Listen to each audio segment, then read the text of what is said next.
Gumamit na ng floating boom hilan ng isang dredger ang mga naglilinis sa esterong ito sa Baclaran, Parañaque para tuluyang matanggal ang naipong basura sa kasagsagan ng habagat. Bagamat tila puno pa rin ng basura ang malaking bahagi ng estero, natanggal na raw ang mga nasa ilalim nito kaya ang mga nakalutang na lang ang kailangang hakutin. Kaninong umaga, ininspeksyon ni DPWH Secretary Vince Dizon ang lugar. Pagpapakita na raw ito kung gaano kalaki ang ating krisis sa basura. Nung nag-high tide kahapon, dinagagahat. So halo-halo na yung basura to all over, no?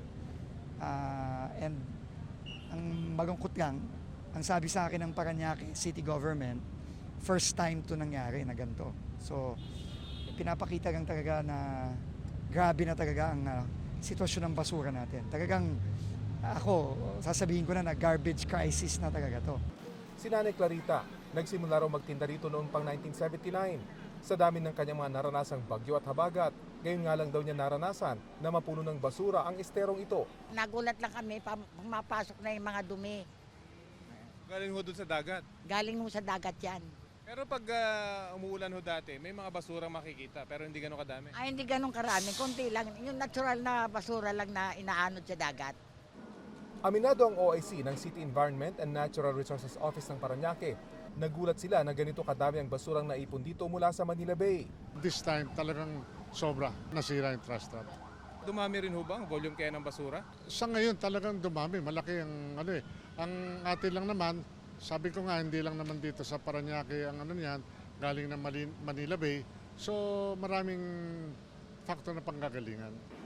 May dalawang trash catchment sa esterong ito para maharang ang mga basura na nanggagaling sa Manila Bay.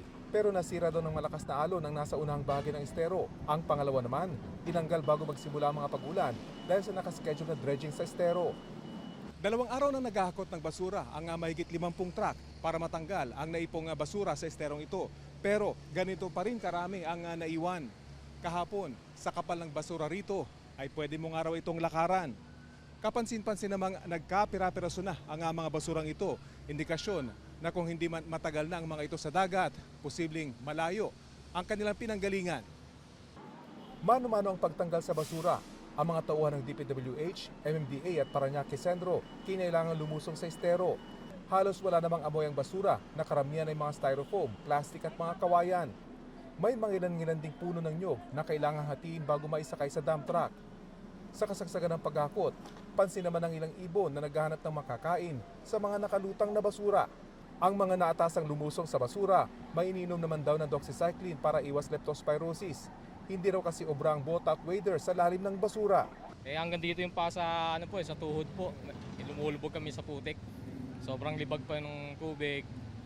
Tapos maraming debris na tumutusok.